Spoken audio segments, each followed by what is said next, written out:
Let's begin this afternoon by taking a look at who's looking at you, or may potentially be. We told you earlier in the week about a report by Wired magazine that outlined the details of a spy center in a small town called Bluffdale, Utah. And its purpose is to intercept, analyze, and store vast swaths of the world's communications from international, foreign, and domestic networks. Now, the article states that the NSA has turned its surveillance apparatus on the U.S. and its citizens, including the eavesdropping of domestic phone calls and the intercepting of domestic emails. And this week, there was a rare occurrence. The NSA chief actually testified in front of Congress and took questions about the NSA ability, both legally and physically, to spy on U.S. citizens.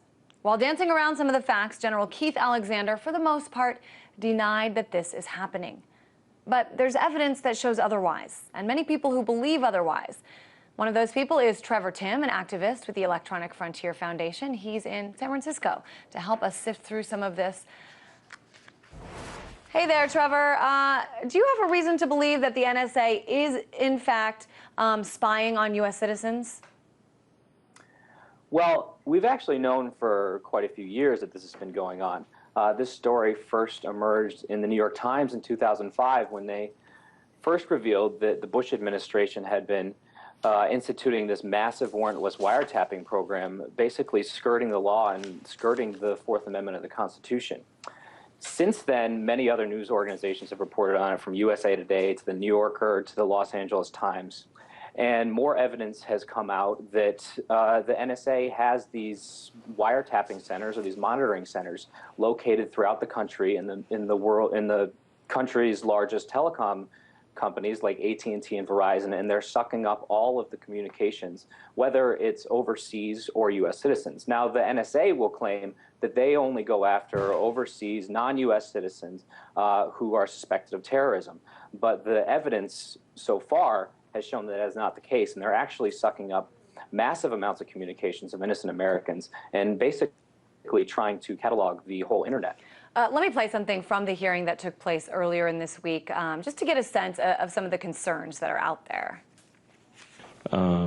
If Dick Cheney were elected president and wanted to detain and incessantly waterboard every American who sent an email making fun of his well-known hunting mishaps, what I'd like to know is, does the NSA have the technological capacity to identify those Cheney bashers based upon the content of their emails? Yes or no?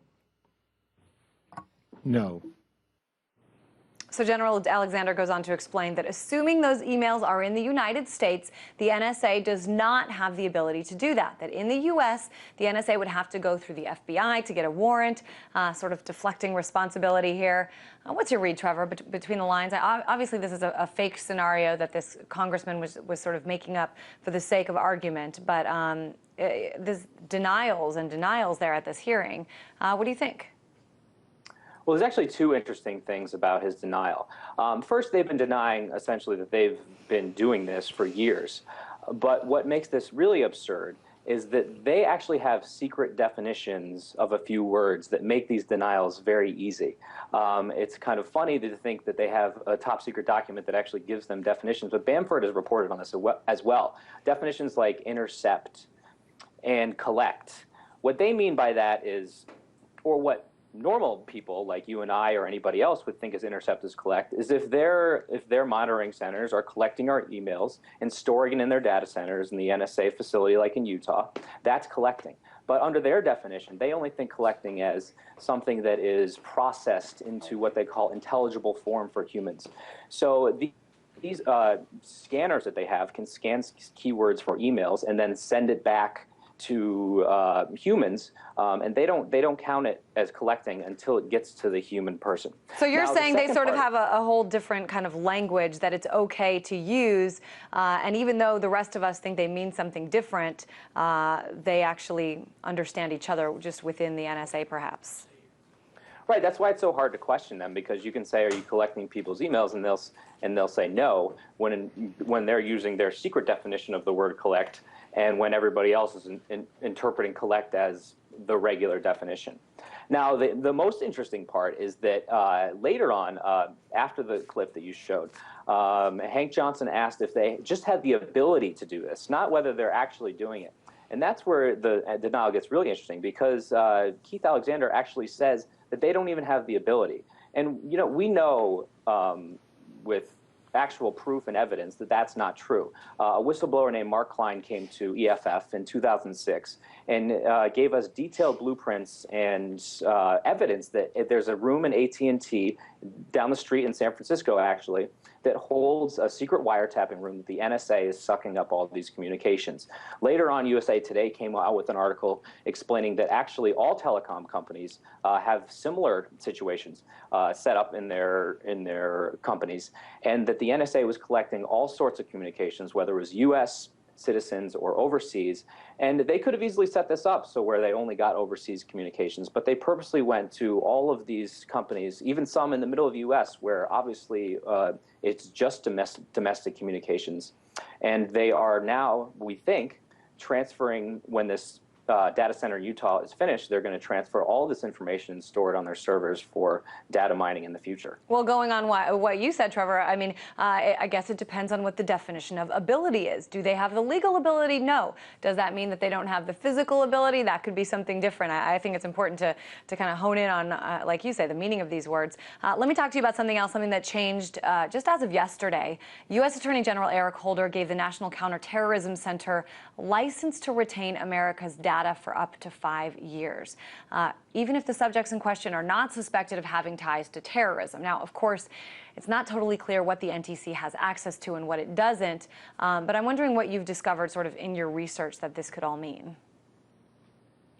Yeah, this was really disturbing because as it stands now, the government can hold private information for 180 days. And now Eric Holder is saying that now we can hold it for 5 years. And not only that, but they can share it between agencies. So this was meant to stop terrorism like a lot of other laws. And the Counterterrorism Center, the National Counterterrorism Center, has access to this information, but it can also be spread throughout other agencies, and everybody's going to have access to it. So it's just another massive privacy violation in the name of stopping terrorism. We've seen this countless times where the U.S. government is using terrorism as an excuse to invade people's privacy. You know, this warrantless wiretapping situation is one. These new guidelines are another. And the Patriot Act, which was obviously passed under the guise of stopping terrorism, ends up being used 99% of the time for crimes that have nothing to do with terrorism, that may be minor crimes like drug crimes or targeting innocent people. So it's just part of a pattern where the U.S. government is still using terrorism as kind of a scare tactic to pass these laws that otherwise would obviously skirt the Constitution. Certainly, we will keep our eyes on, it seems like every couple days something new comes out related to this. Trevor Timm, an activist with the Electronic Frontier Foundation, joining us from San Francisco.